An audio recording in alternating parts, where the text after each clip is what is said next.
Hello and welcome to the Real Estate Nerds Podcast. On this Bad Beats episode, we will explore the human side of real estate investing with a seasoned pro about to make the legendary worst deal of their life. A deal isn't just the investment, it is also the person. Stay with us and learn what it takes to be the best investor. Hi, and welcome to the Real Estate Nerds Podcast. I'm your host, Scott Royal Smith, Esquire. I'm the owner of Royal Legal Solutions, your home for all things real estate, asset protection, tax, legal, business, you name it, we got it. I'm here with a good friend of mine, Michael. Michael's going to be sharing us with some high level type of wisdom today. I'm really excited to share that with you guys. Michael, you want to kick us off and just let us know, do you want to talk about a worst deal or a best deal today? What are you thinking? What are you feeling? You know, whatever works, but you just set me up. I hope I don't fail now. We like to set the bar high here, just really ratchet up the pressure on you. But let's jump into a worst deal if you got one. A lot of times those sometimes have the best lessons in it, with the idea being that what we want to do, Michael, is give the listeners an idea of saying, while they're going through their life, they're going to see something that's going to be similar to your story. No matter what your story is, generally speaking, they're going to find something similar and be like, hey, this is exactly like what happened to Michael, and I can learn from his experience there. So does something come to mind as just from a high level? There are two deals, and they're kind of different and similar, and one turned out not to be a deal, and I'd love to share that one in the beginning, and then I can move on to the second one, which has a lot of meat to it, and there'll be a pun in there when we start talking about it. Cool. Well, let's look to what's going on with the first one, sure. And what's going on with you actually before you get into that deal. Can you set the stage for us of a little bit of like what's happening in your life, where you at in your investing career, et cetera? Absolutely. Started investing when I was an adult teenager, and that was like a long time ago, because I'm 57 years young now.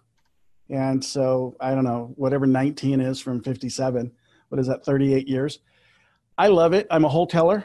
And what wholesaling means for me is I buy it low. I take title. I take it at an as-is value, a percentage of that. I don't flip it. And I don't fix and flip it. I absolutely sell it at 100%. And I like the model. It makes me more money than wholesaling would typically. I just enjoy it. And I've done hundreds and hundreds, if not over 1,000 of them.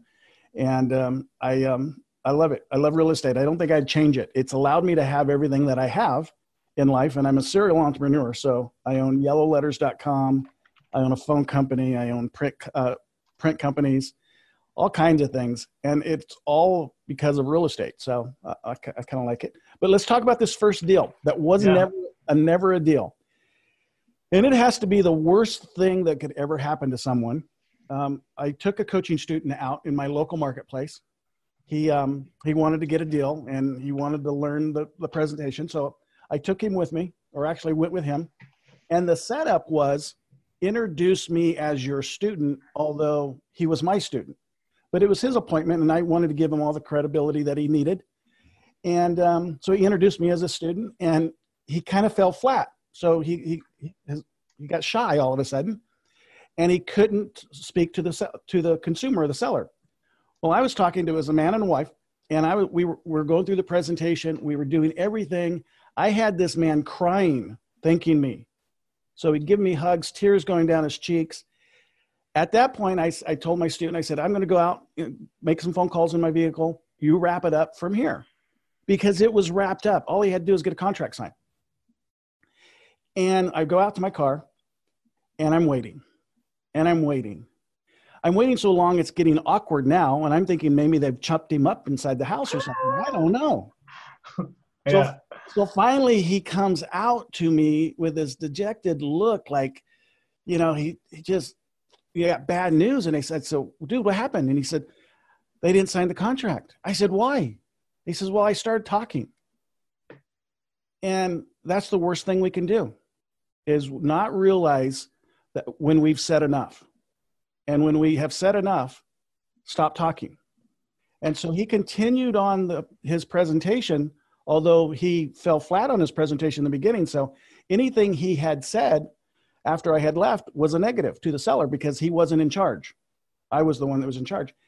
And we left that day without a contract, even though I had a grown man hugging me and giving me tears because he was so happy I was going to solve his problem.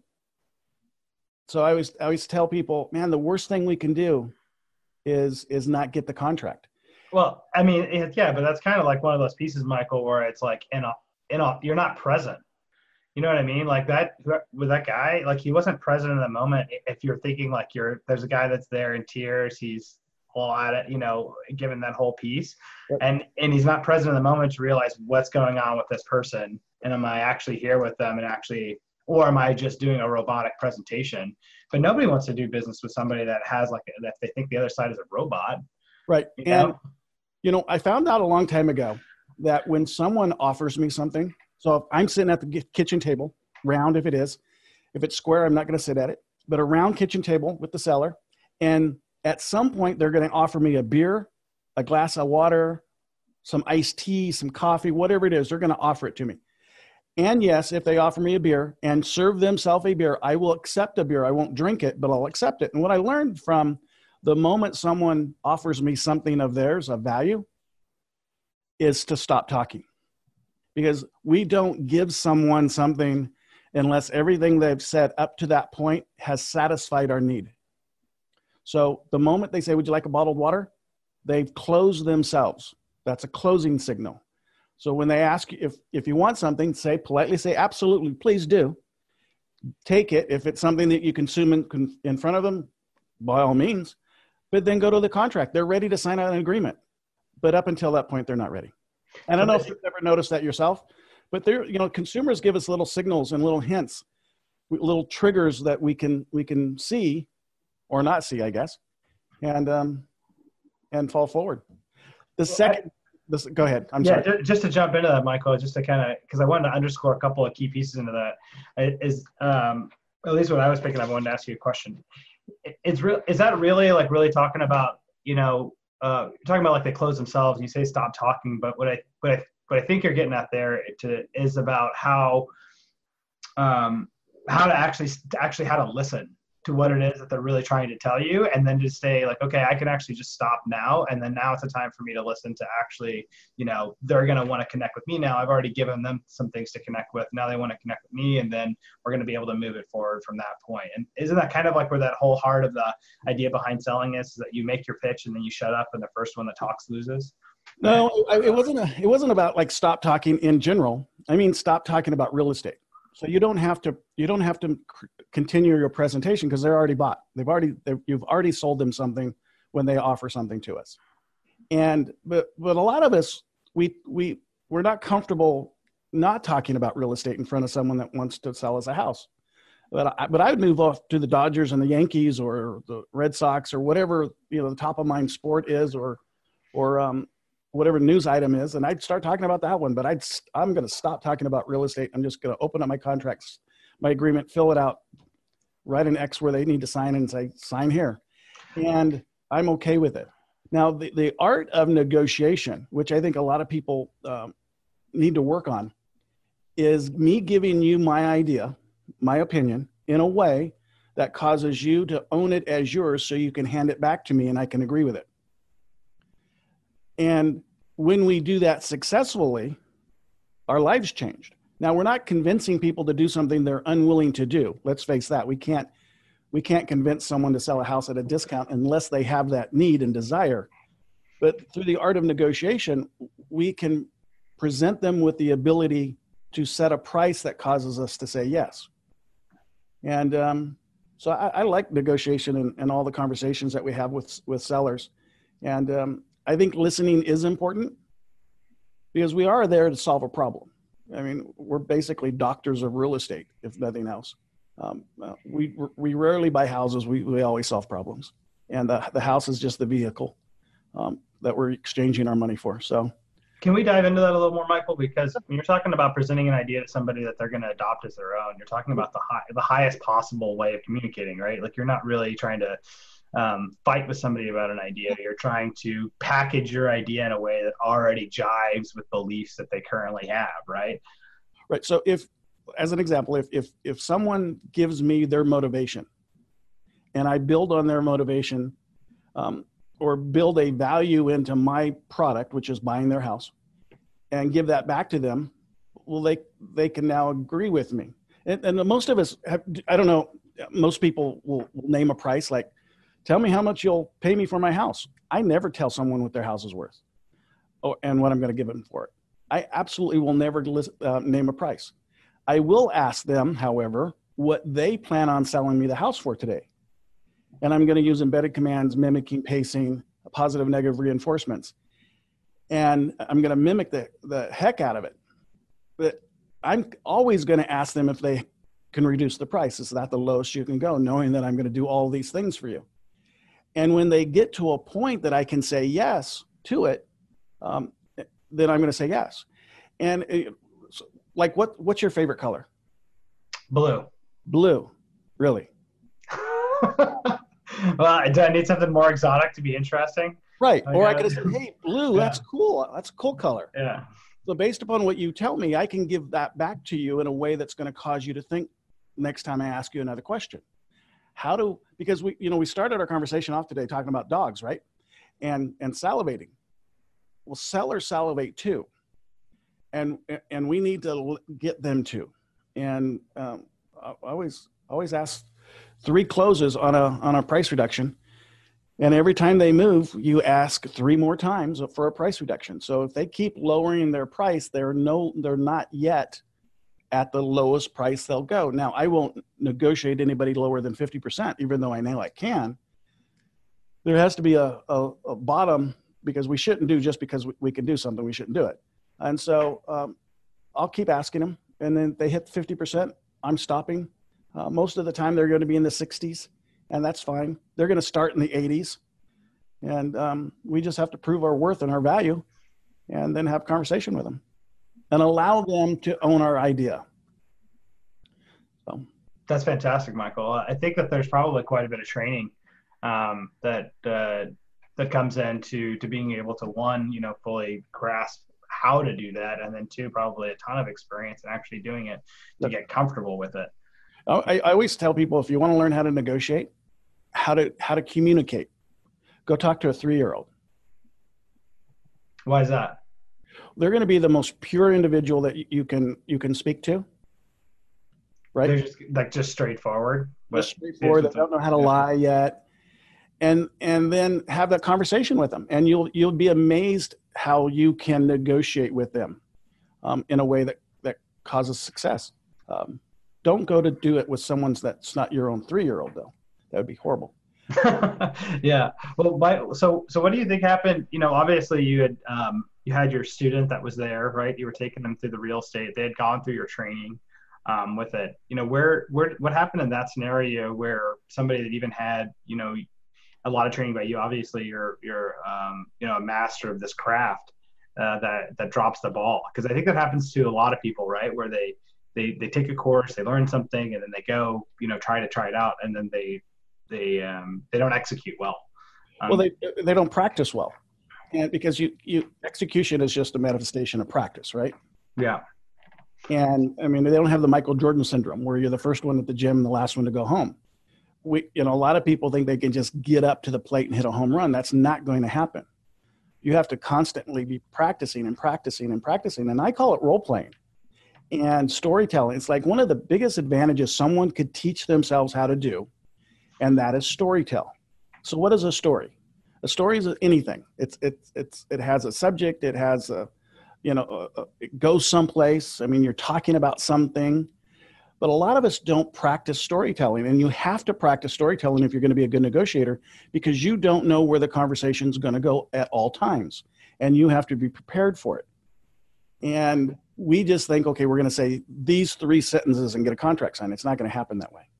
And so I think role playing constantly, practice, and storytell constantly.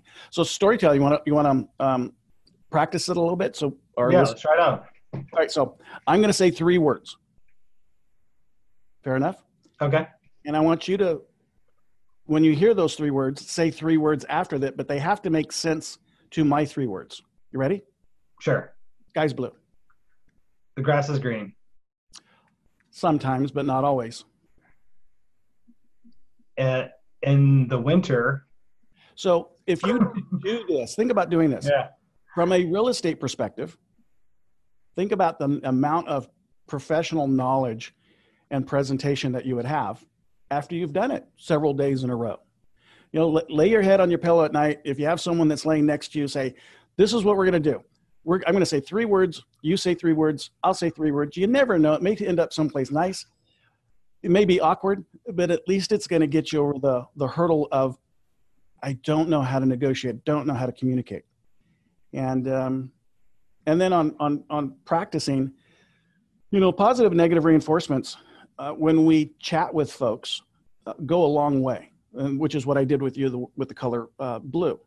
But so is pacing. I mean, most people, when they have a conversation, they outpace their prospect. They're in too much of a hurry, or they're not in a hurry enough. And so I learned this a long, long time ago.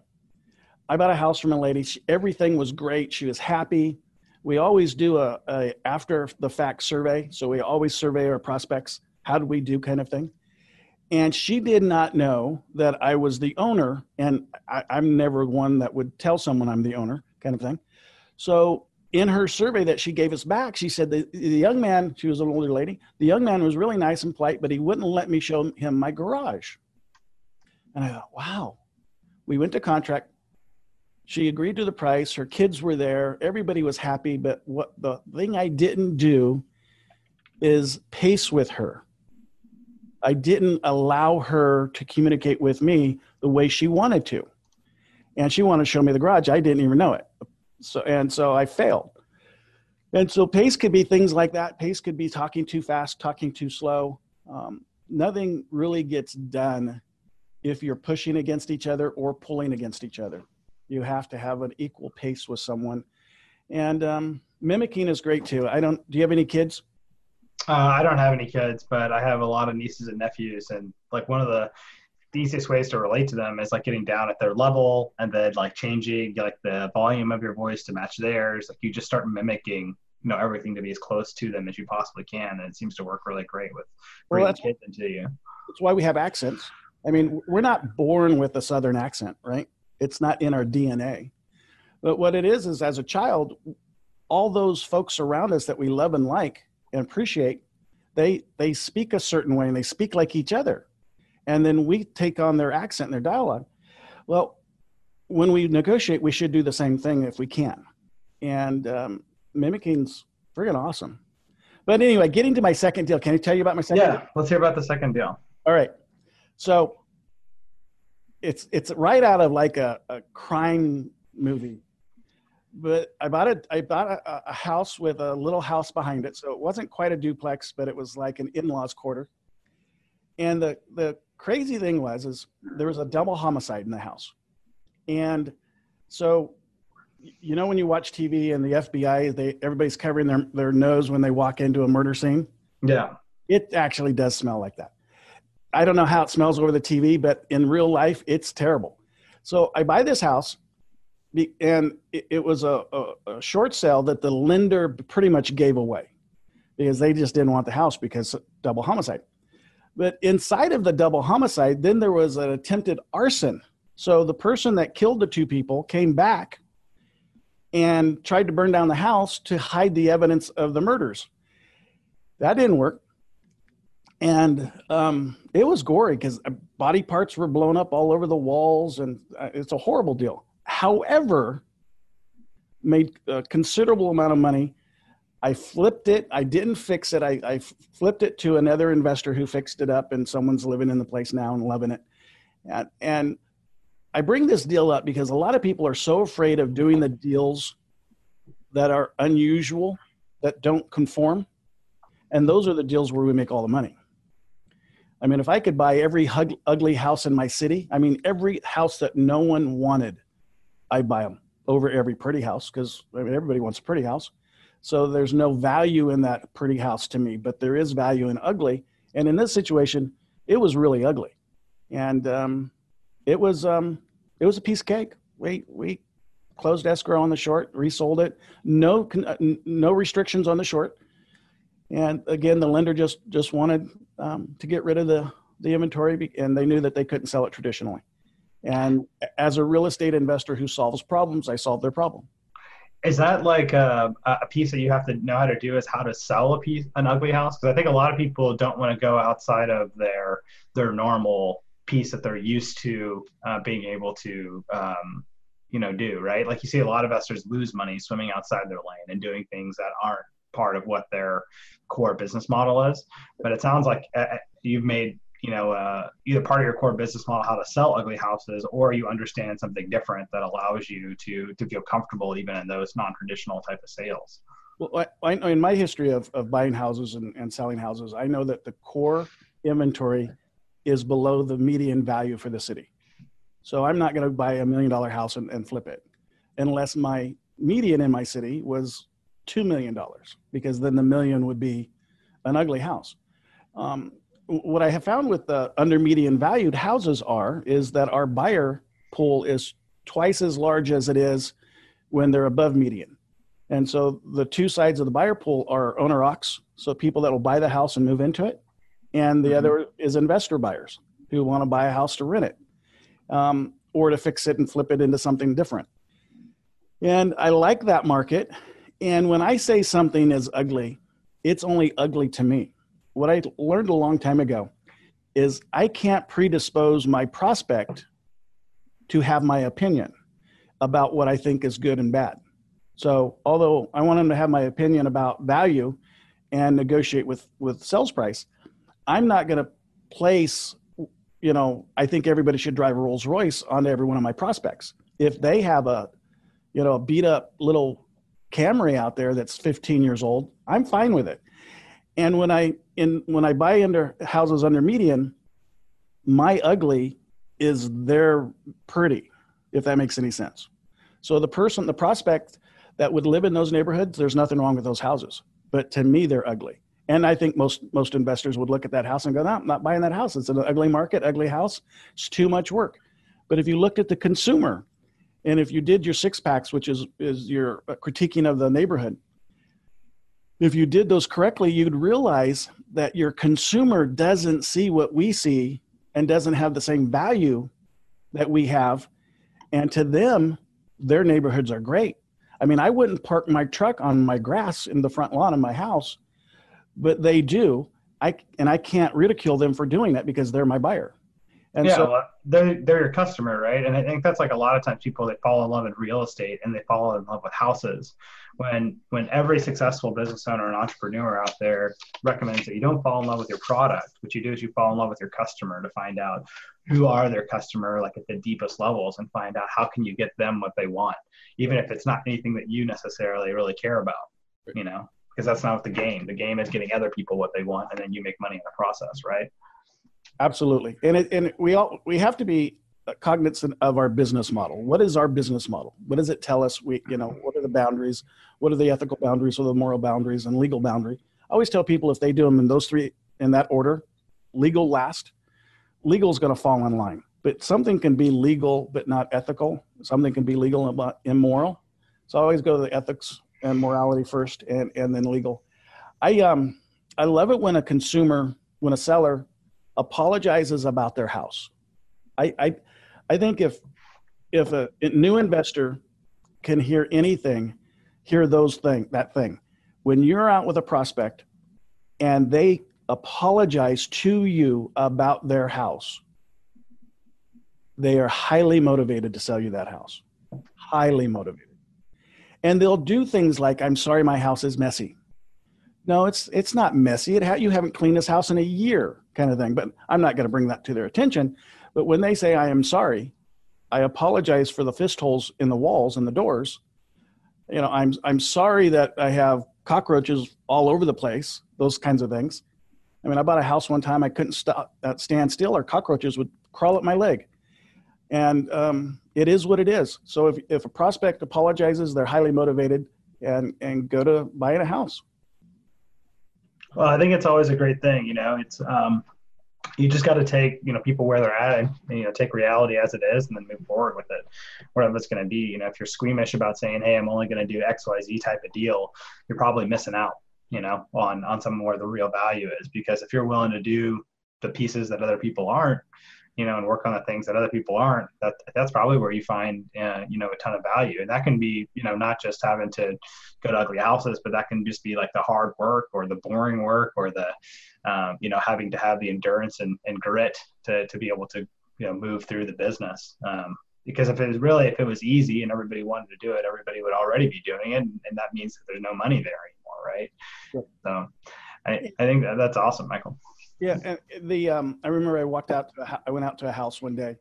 My inbound questionnaire that I received from my operators said that it was written down on the piece of paper that he wanted $272,000 for his house, and it was only worth around $270,000. That's all it was worth. However, at the time in my life, I had a policy that I'd go out to every house where the seller was in reality land or less. They couldn't be in fantasy land, so they couldn't want $300,000 for a $270,000 house. But if they wanted less than what it was worth, I'm going to go out there and use technique. So drive up to this house, nothing wrong with it. It's a pretty house. It doesn't fit my business model. It is absolutely the house. I'm on a wasted appointment. It says he wants 272.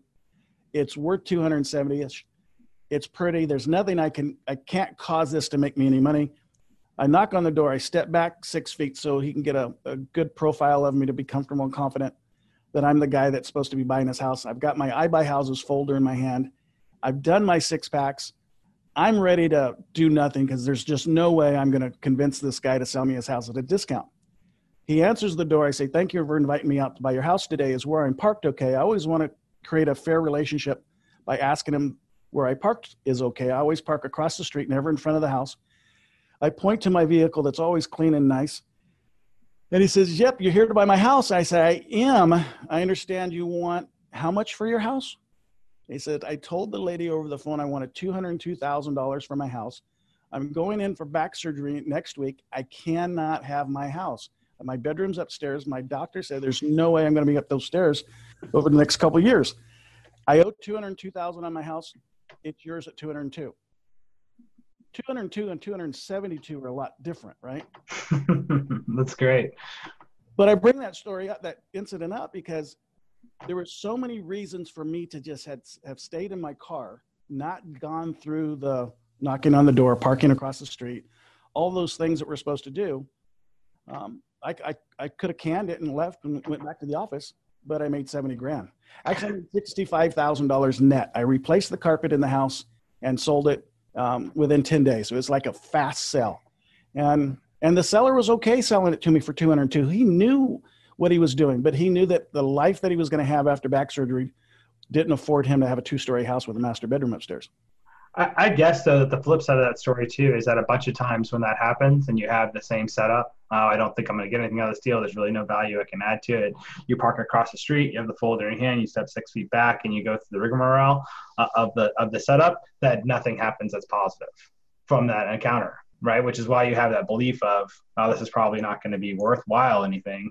But one of the things that's a lesson that I see time and time again as part of like the lesson learned from today is that we have to be willing to go through the processes we know that lead to success, even though most times they fail, because at the times that they actually work, that's when we get all of the benefit from it, right? And even a failure is still a success in a way, because you need failures to be successful. Yeah, for sure. But it definitely doesn't feel like that when you get like 90 rejections in a row and you're like, okay, cool. Well, I know and I'm going to get 8 more rejections, and then I'm going to get those last 2 that are going to work, and that's going to pay for everything I need for the whole next year. I think that's difficult emotionally for people, but I think that's probably different than most of you don't hear about that, right? That's the part of the story you don't hear about, which is like how hard it is to network, because networking is brutal, because you end up meeting for every, one person you meet that is actually helpful to you, you've gone through 15 that aren't. And for how many sales calls do you have to go on before you get the one that's successful and has like the major win on it? But that becomes part of the process. And I think it becomes a lot easier once you can just accept that as being like, that's just how this goes. And then I can get comfortable with what my expectations are around, how does it work and how do I know I'm doing well, is because I actually am doing the process that I know that works, not because it worked. Not because I win every single time, right? So you have Esquire behind your name, correct? Yeah. Now, I know what that means. And I know that you took the baby bar probably? Oh, I took the Texas bar and the New York bar. Okay. So that probably cost you a couple dollars to learn how to do all that, correct? Yeah, I think law school typically on average is like around $150,000. So you spent how many years and how much money total getting that Yeah, you're title? probably it's about 3.5 years. So 3.5 years and $150,000. Yeah. And I went out on this house and made $65,000 in 10 days. Mm-hmm. Theoretically, I should have taken 3.5 years, lost $150,000 just to be at a break-even point, right? I guess my point is a lot of investors getting in the game, they don't understand that you're not going to hit the home run every day, and it's okay. Most of us spend a bucket load of money on education to hit the home run. Yeah. I think that's probably flipped, right? I think a lot of times what you see is most successful for people is actually small bits of education and actually huge amounts of execution, actually being much more powerful than spending a lot of time in the classroom. Absolutely. And, I remember the first time I cold called, and I cold called for a year. And it's one of the hardest things we could ever do. I thought MMA was hard, but cold calling's worse. I pick up this phone. I'm a grown man. I pick up this phone and I was shaking. I was trembling. I was like having attacks. I had to set the phone back down. I picked it up again and it was like murderous. I thought evil was coming. I put it down. I picked it up for the third time. I said to myself, Mike, you're a grown man. You can do this. The fourth time I picked it up, someone said hello. And I said, hi, my name's Michael Quarles. Looking for 3 and 4 bedroom homes in your neighborhood and just wondering who do you know that's looking to move? And she says, I'm not looking to move, but I am looking to buy. And my life changed because I realized I could get over a struggle, a fear, whatever it was in the moment. And it is just a numbers game. I ended up selling her two properties over my lifetime that I've known her. And all you got to do is do it. And absolutely, it gets hard. Absolutely, it's frustrating and stressful. And there's fear attached to everything we do in life. But so what? Yeah, well, that's part of the growth, right? I mean, that comes through it is that if you're not pushing up against, I have a sign that sits right behind my desk that says that life begins at the edge of your comfort zone. And it's about like, if we're not pushing those boundaries of what's fearful for us and what's uncomfortable for us, it probably means we're actually not growing. It probably means we're actually living pretty well inside of our bubble, inside of our safe zone, which means that we're not acquiring new skills and that we're not actually really embracing what the cool parts about life are, which is the stuff that's new and the new and exciting pieces. But if we're so afraid of things being uncomfortable that we don't ever push up against that, what you end up with is a life where at the end of it, you're like, oh, I wish I would have taken more risks. If you go and speak to the elderly people inside of your, whatever the elder care community is. I don't know if you've ever done this, but I would encourage everybody to do it. I did it when I was in high school and it changed my life, and did it again in college, and ask them, what are the things that you would do differently now being at the end of your life? Everybody says, I wish I would have taken more risks and I wish I would have traveled more. Unanimously. That's across the board. And I was like, man, and it hit me at that moment of saying like, wow, it's the taking of risks that and having those experiences of the risks that we take and that actually are the pieces that form the memories that people are treasuring more than anything else. But risk always means fear and overcoming fear and in doing things anyway, even though you're afraid. And that's one of the things that I pick up from your story with it, is that it's, you got to get comfortable with that, and also got to get comfortable with how having things not work out most of the time, because when they do, they can be huge if you're playing the right game. Yeah. And I guess, the no is just a no, and we have to respect it and move on. And someone's no today will change. And one of the things that we do a lot as people is when we get rejected, we think that rejection's forever. So we don't follow up with that person that rejected us. And I don't have that problem. I follow up 69 times over 90 days with people who've called me to sell me their house. So I want them to say no 68 times before I get to the last follow-up, because I absolutely know that every time I touch someone, their brain is working in a way that's causing them to think about selling their house. And I want to be there ready to buy it when they decide to sell it, because they're going to be fickle. They don't care who I am. They're going to sell it to the first person who raises their hand with a buckload of money for them. And my job is to be there right in front of them. And so 69 times out of 90 days. And, you know, it's calls, it's texts, it's emails, and it's ringless voicemails and mail. And I think it's our job as real estate investors to stay up in front of our prospects. That's awesome, Michael. And in terms of a lesson learned today, I think I've already shared a couple of them. And what would you like to leave the audience with a lesson learned from the stories that you've shared today? The biggest one that was an aha moment in my life is to get rid of the wish words. So, and we have them. We have the want, we wish, we hope, we need. Completely stop using those words in our life. So instead of saying, like, when we were kids, we go, man, I sure wish I got a bicycle for Christmas. I want a bicycle for Christmas. If you change those 4 words into the word require, you'll get the bicycle for Christmas. So if you require your success, you will then have success. But if you just wish for it or hope it happens or want it to happen or like to have it happen, you're giving yourself a way out, a way to say, if it doesn't happen, it's okay. But when you require air and water and food to survive, then you're going to find air, water, and food. They're not wishful things. They're requirements. And so treat your life like it's a requirement. That's all I got. That's awesome, Michael. And for everybody looking to connect with you, who are you looking to connect with, and what's the best way for them to get in touch with you? Go to my website, michaelquarles.com, and say hello. Anybody that has a question about real estate, there's a way to set an appointment to say hello to me and ask me your question. But yeah, that's all it is. Don't stop. Anybody and everybody can do it. I love real estate because it's colorblind. I mean, it doesn't, you don't have to be short, don't have to be tall. You can be skinny, you can be fat, you can be anybody you want and still buy houses from anywhere in the world. And it's a great life. That's awesome, Michael. Thank you so much for coming on the show here today. And of course, everybody, I'm your host, Scott Royal Smith, Esquire. I'm the owner of Royal Legal Solutions, a one-stop shop for everything real estate, asset protection, tax business, you name it, we got it. This is the Real Estate Nerds podcast, and I'll look forward to seeing you guys here again soon. That's all for this Bad Beats episode. I'm your host, Scott Royal Smith, with the Real Estate Nerds podcast. Did you see yourself in any part of that story? I know I did.